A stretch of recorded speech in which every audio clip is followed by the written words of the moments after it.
Hello everyone. तो भाई स्वागत है आपका मेरी इस आज की अगली वीडियो में। तो भाई हमने अपनी जो हिस्ट्री की क्लास है वो शुरू कर दी है। आई होप भाई आपको पसंद आएगी। और मैं इसमें है ना आपको नोट्स बनवाते हैं ना ऐसे बढ़ा रही हूँ। तो इसमें सबसे पहले है हम जो हिस्ट्री क्लास है उसमें हम सबसे पहले जो मध्य इतिहास काल है उसके बारे में पढ़ेंगे। मध्य इतिहास काल में हमारे क्या क्या टॉपिक हैं भाई, जैसे एक तो है सल्तनत काल। ठीक है, सल्तनत काल कब से कब तक माना जाता है? सल्तनत काल माना जाता है भाई 1206 से 1526 तक। ठीक है, कब से कब तक माना जाता है? 1206 से 1526 तक माना जाता है सल्तनत काल। और फिर उसके बाद आता है मुगल काल। मुगल काल कब से कब तक माना जाता है भाई? मुगल काल माना जाता है 1526 से 1857, क्योंकि मुगल काल की नींव भाई बाबर के द्वारा ही रखी गई थी। तो 1526 से 1857 मुगल काल है। ठीक है, तो मध्य इतिहास काल से हम स्टार्टिंग करेंगे, जिसमें हम 1206 से 1526 पहले सल्तनत काल के बारे में पढ़ेंगे। फिर हम 1526 से 1857 जो मुगल काल है उसके बारे में पढ़ेंगे। तो भाई आई होप आप सभी को वीडियो पसंद आएगी। अगर आपको वीडियो पसंद आए तो भाई चैनल को सब्सक्राइब कर देना और वीडियो को ज़्यादा से ज़्यादा लाइक और शेयर कर देना। ठीक है, तो चलिए टाइम वेस्ट ना करते हुए हम अपनी वीडियो की तरफ बढ़ते हैं। हम सबसे पहले पढ़ते हैं जो 1206 से 1526 जो सल्तनत काल है उसके बारे में। इसमें सबसे इम्पोर्टेंट क्वेश्चन बनता है कि दाहिर कौन से वंश का था। तो अगर आपसे पूछ ले कि दाहिर था वो कौन से वंश का था, तो वो था ब्राह्मण वंश। दाहिर कौन से वंश का था भाई?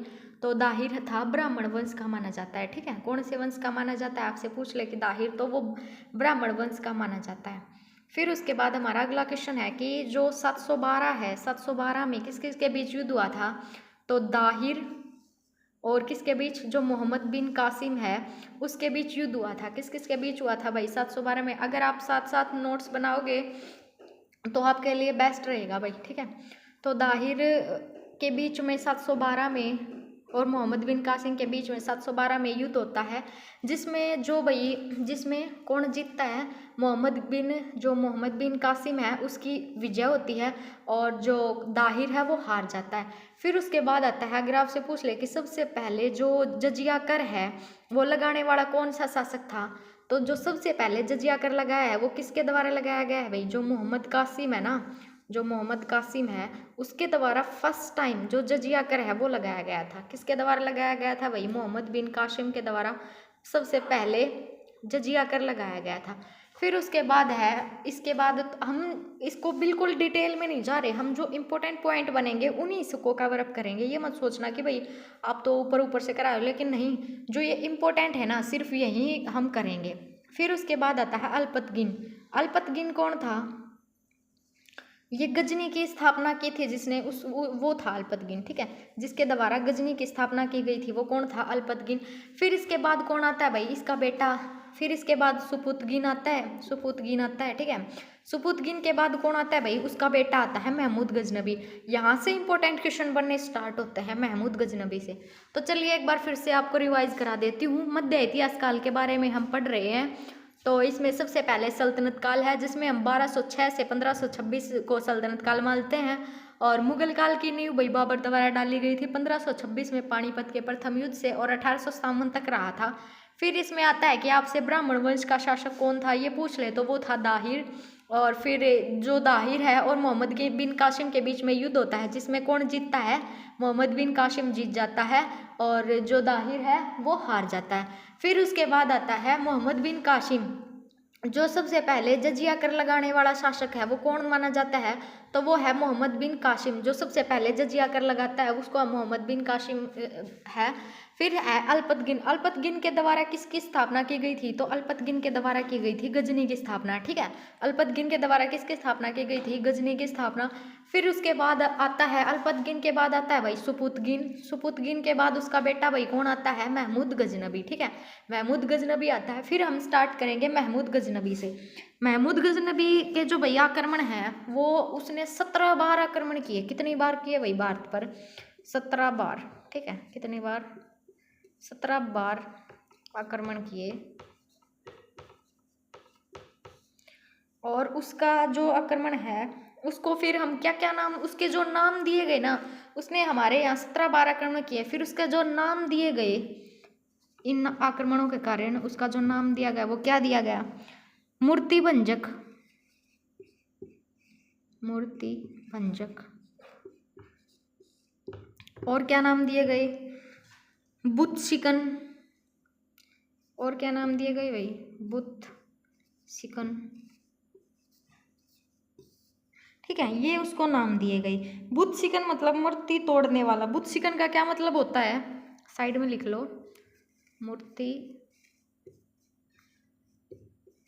तोड़ने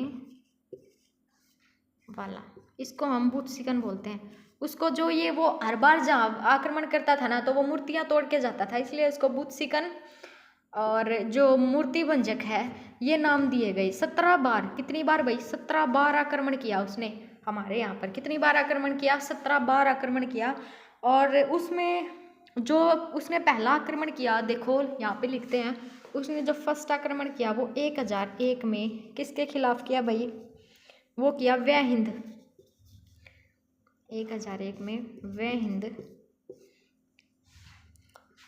का युद्ध किया उसने। किसके खिलाफ? जयपाल के खिलाफ। ठीक है, किसके खिलाफ? जयपाल के खिलाफ। ठीक है, उसने भाई 1001 में सबसे पहले आक्रमण किया। और उसने जो 1001 में आक्रमण वो जो युद्ध किया वो वह हिंद का युद्ध किया जयपाल के खिलाफ। ठीक है, आपसे पूछ ले कि उसका सबसे पहला आक्रमण का क्या नाम था, तो वो नाम था वह हिंद, जो जयपाल के खिलाफ उसने किया था। ठीक है, फिर उसके बाद आता है उसका जो इम्पोर्टेंट आक्रमण माना जाता है वो 1025 में किया उसने। कब किया भाई? 1025 में। कौन सा आक्रमण था भाई ये बताओ? ये था सोमनाथ मंदिर पर आक्रमण। ये सबसे इम्पोर्टेंट माना जाता है, सोमनाथ मंदिर पर आक्रमण। ठीक है, 1025 में उसने सबसे इम्पोर्टेंट जो माना जाता है उसका 1025 वाला माना जाता है। कब कहाँ आक्रमण किया? सोमनाथ के मंदिर पर आक्रमण किया। फिर इसके बाद अगर आपसे पूछ ले कि जो सोमनाथ मंदिर है उसको जो पुनर्निर्माण है वो किसके द्वारा कराया गया था, आपसे पूछे कि जो सोमनाथ मंदिर को 1025 में इसने आक्रमण करके तोड़ दिया था, लेकिन इसका जो पुनर्निर्माण है, पुनर्निर्माण वो किसके द्वारा माना जाता है भाई? तो वो है भीमदेव प्रथम। कौन है? भीमदेव प्रथम। ठीक है, इसके द्वारा इसका पुनर्निर्माण कराया गया था। और 1025 में उसने सोमनाथ पर मंदिर पर आक्रमण करके महमूद गजनबी ने उसको तोड़ दिया था, लेकिन इसका पुनर्निर्माण किसके द्वारा कराया गया था? तो वो था भीमदेव प्रथम। ठीक है, फिर इसके बाद आता है 1026 में इसने फिर आक्रमण किया भाई। 1026 या 27 ऐसा माना जाता है में इसने आक्रमण किया। किसके खिलाफ? जाटों के खिलाफ। ठीक है, कब किया भाई? 1026-27 में इसने फिर आक्रमण किया। किसके खिलाफ किया भाई? अब इसने आक्रमण किया जाटों के विरुद्ध। फिर इसके बाद आता है सुल्तान की उपाधि लेने वाला पहला जो शासक है वो कौन है? महमूद गजनबी। जो सुल्तान की उपाधि है ना, सुल्तान की उपाधि,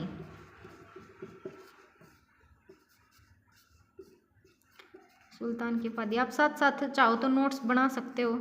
लेने वाला पहला शासक कौन था? महमूद गजनबी। ठीक है, महमूद गजनबी था भाई। फिर इसके बाद आता है इसकी जो दरबारी कवि है उसमें जो फिरदौसी है उसके द्वारा शाहनामा पुस्तक लिखी गई है जो फारसी भाषा में है। इसका जो दरबारी कवि कौन है? फिरदौसी। ऐसे लिख लेना, दरबारी कवि कौन है? फिरदौसी। कौन सी पुस्तक लिखी? पुस्तक कौन सी लिखी? शाहनामा। शाहनामा कौन सी भाषा में लिखी भाई? तो ये लिखी फारसी में। ठीक है, कौन सी भाषा में लिखी? ये लिखी फारसी में। तो फिरदौसी लिखी भाई इसके ने। और किस पुस्तक जो इसका दरबारी कवि है वो फिरदौसी है। और फिरदौसी के द्वारा कौन सी पुस्तक लिखी गई? शाहनामा। और शाहनामा किस भाषा में लिखी गई भाई? तो शाहनामा लिखी गई फारसी भाषा में। ठीक है, तो ये लिखी गई फारसी भाषा में। फिर उसके बाद हमारा अगला क्वेश्चन है, अगर आपसे पूछ ले कि फिर इसके बाद क्या बनता है, इससे इम्पोर्टेंट क्वेश्चन। फिर उसके बाद बनता है कि जो पहला जो पहला मुसलमान था जिसने पुराणों का अध्ययन किया वो कौन था भाई? अल बरूनी, जिसको हम विद्यासागर भी कहते हैं।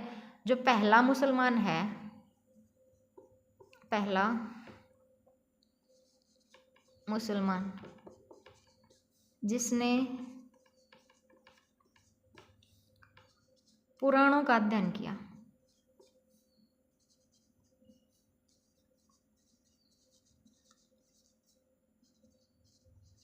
वो कौन है? वो है अल बरूनी, जिसको हम क्या कहते हैं? विद्यासागर। ठीक है, विद्यासागर के नाम से भी जानते हैं। ठीक है, जो पहला आपसे पूछ ले कि पहला मुसलमान जिसने पुराणों का अध्ययन किया तो वो कौन है भाई? वो है अल बरूनी, जिसको हम क्या कहते हैं? विद्यासागर भी कहते हैं। फिर अल बरूनी द्वारा एक पुस्तक लिखी गई है भाई, कौन सी है? अल बरूनी के द्वारा एक पुस्तक लिखी गई, तो उस पुस्तक का क्या नाम है? किताब उल हिंद। क्या नाम है? किताब उल हिंद। ठीक है, जो किस भाषा में लिखी गई है भाई? वो लिखी गई है अरबी भाषा में। किस भाषा में? अरबी भाषा में किताब उल हिंद लिखी गई है और अरबी भाषा में लिखी गई है। फिर इसके बाद है जो महमूद के साथ आए थे ना, महमूद गजनबी के साथ जो आए थे वो दो थे, एक तो था उतबी और एक था बैहाकी। बैहाकी द्वारा लिखी गई पुस्तक क्या है भाई? तारीख है बैहाकी पुस्तक। जो इसके साथ आए थे ना, दो बंदे साथ आए थे, कौन कौन आए थे? उतबी और बैहाकी। ठीक है, बैहाकी द्वारा एक पुस्तक लिखी गई है जिसको हम क्या कहते हैं? तारीख ए बैहाकी। ठीक है, ये पुस्तक है, इसके द्वारा बैहाकी के द्वारा एक पुस्तक लिखी गई है जिसे हम तारीख ए बैहाकी कहते हैं। तो भाई महमूद गजनबी से तो यही इंपॉर्टेंट क्वेश्चन बनते हैं। और फिर उसके बाद हम जो महमूद गोरी है उसके बाद अगले उसमें पढ़ेंगे। तो एक बार चलिए आपको फिर से मैं रिवाइज करवा देती हूँ अच्छे से। तो हमने सबसे पहले जो मध्य इतिहास काल है उसके बारे में पढ़ा। मध्य इतिहास काल में हम जो सबसे पहले हम सल्तनत काल के बारे में पढ़ने जा रहे हैं, जो कब से कब तक माना जाता है। आपसे पूछ ले कि सल्तनत काल कब से कब तक माना जाता है, तो सल्तनत काल भाई 1206 से 1526 तक माना जाता है। ठीक है, फिर उसके बाद आता है मुगल काल। मुगल काल कब से कब तक माना जाता है भाई? मुगल काल 1526 से 1857 तक माना जाता है। ठीक है, कब से कब तक? 1526 से 1857 तक माना जाता है। फिर मैंने आपको एक क्वेश्चन बताया कि जो दाहिर था, आपसे पूछ ले कि दाहिर किस वंश का था, तो इसमें इंपॉर्टेंट ये क्वेश्चन आता है कभी कभी कि दाहिर किस वंश का था, तो दाहिर था ब्राह्मण वंश का। ठीक है, तो किस दाहिर और मोहम्मद बिन कासिम के बीच युद्ध हुआ था, जिसमें कौन जीता था भाई? मोहम्मद बिन कासिम जीत गया था और दाहिर हार गया था। ठीक है, कब हुआ था? 712 ईस्वी में। ठीक है, 712 ईस्वी में। फिर उसके बाद था मोहम्मद बिन कासिम। मोहम्मद बिन कासिम जीत गया। फिर इसने सबसे पहले आपसे पूछ ले कि जो जजिया कर है वो सबसे पहले किसके द्वारा लगाया गया था? जजिया कर लगाने वाला पहला शासक कौन था? तो वो था मोहम्मद बिन कासिम। ठीक है, कौन था भाई?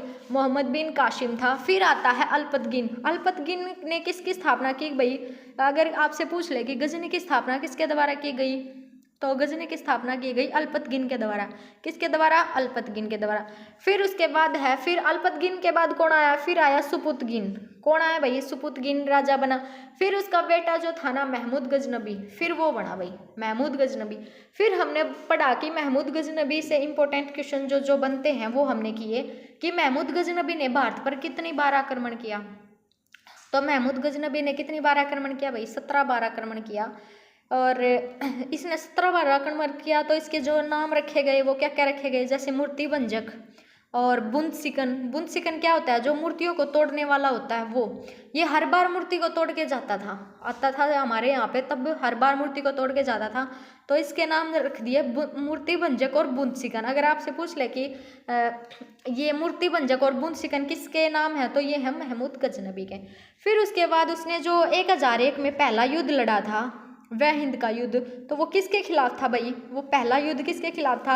जयपाल के खिलाफ था। सबसे पहला कौन सा युद्ध था? 1001 में इसने आक्रमण किया वह हिंद का युद्ध, जिसने ये किसके विरुद्ध था? जयपाल के विरुद्ध था। फिर उसके बाद इसने 1025 में सबसे जो इम्पोर्टेंट इसको नोट डाउन कर लो। जो इम्पोर्टेंट बनता है वो यही है कि जो 1025 में सोमनाथ पर आक्रमण किसके द्वारा किया गया था, तो वो महमूद गजनबी के द्वारा किया गया था। फिर इसको जो आपसे पूछ ले कि मोहम्मद जो सोमनाथ मंदिर है उसका पुनर्निर्माण किसने कराया था, तो जो सोमनाथ मंदिर है उसका पुनर्निर्माण किसने कराया था भाई, वो कराया था भीमदेव प्रथम ने। ठीक है, किसने कराया था, भीमदेव प्रथम ने। फिर उसके बाद आता है 1026-27 में इसने किसके विरुद्ध विद्रोह किया भाई, इसने विरुद्ध किया जाटों के विरुद्ध। ठीक है, इसने किसके विरुद्ध विद्रोह किया, तो जाटों के विरुद्ध किया 1026 से 27 में माना जाता है ये। ठीक है, फिर उसके बाद आता है दरबारी कवि, और ऐसा माना जाता है कि जो सुल्तान के उपाधि धारण करने वाला था ना, वो पहला कौन था भाई, तो वो था महमूद गजनबी। ठीक है, सुल्तान की उपाधि धारण करने वाला पहला शासक कौन था, तो वो था महमूद गजनबी। फिर उसके बाद आता है इसके जो दरबारी कवि थे, वो दरबारी कवियों में कौन कौन शामिल थे, दरबारी कवि में था फिरदौसी। फिरदौसी की जो पुस्तक मानी जाती है वो कौन सी है, शाहनामा। शाहनामा आपसे पूछ ले किस भाषा में है, तो शाहनामा है फारसी भाषा में। किस भाषा में है भाई, फारसी भाषा में। फिर उसके बाद जो इसके साथ जो दो बंदे आए थे वो थे उत्बी और बहाकी। फिर बहाकी द्वारा भी एक पुस्तक लिखी गई थी, तो बहाकी द्वारा कौन सी पुस्तक लिखी गई थी, तो वो थी तारीख ए बहाकी। फिर आता है पहला मुसलमान जिसने पुराणों का अध्ययन किया, वो कौन था, जिस आपसे पूछ ले क्वेश्चन आ जाए कि पहला मुसलमान जिसने पुराणों का अध्ययन किया वो कौन था, तो वो था अलबरूनी। और अलबरूनी को हम क्या कहते थे, इसको हम कहते थे विद्यासागर। और इसके बाद है इसके द्वारा जो पुस्तक लिखी गई थी वो कौन थी, कौन सी पुस्तक थी, तो वो किताबुल हिंद। किताबुल हिंद किसके द्वारा लिखी गई थी, अलबरूनी के द्वारा। और किस भाषा में लिखी गई थी भाई किताबुल हिंद, तो वो थी अरबी भाषा में। ठीक है, यहाँ से आपके 2-3 बुक हो गई हैं, और जो इम्पोर्टेंट क्वेश्चन बना है महमूद गजनबी से वो सारे कवरअप हो गए हैं। तो भाई कमेंट में मेरे को ज़रूर बताना कि आपको जो आज हिस्ट्री की क्लास है वो कैसी लगी। अगर आपको अच्छी लगी तो मुझे ज़रूर बताना, मैं आपके लिए डेली ऐसे ही क्लास लेके आऊँगी। और अगर आप नोट्स बनाना चाहते हैं तो मैं आपको साथ साथ करवाती हूँ, तब आप डेली अपने नोट्स भी बना सकते हो। तो हमने सल्तनत काल है उससे स्टार्ट कर दिया है, तो कल हम जो सेकंड है वो मोहम्मद गौरी, तो कल किसके बारे में पढ़ेंगे भाई, मोहम्मद गौरी। हेडिंग डाल लेना मोहम्मद गौरी। ठीक है, हम मोहम्मद गौरी के बारे में पढ़ेंगे। आज हमने किसके बारे में पढ़ा है, आज हमने पढ़ा है महमूद गजनबी, कल महमूद गौरी के बारे में पढ़ेंगे। तो भाई आई होप आप सभी को वीडियो पसंद आई होगी। अगर वीडियो पसंद आई है तो चैनल को सब्सक्राइब कर देना, और वीडियो को ज़्यादा से ज़्यादा लाइक और अपने दोस्तों के साथ शेयर कर देना। मिलते हैं आपसे मोहम्मद गौरी की क्लास में, तब तक के लिए धन्यवाद।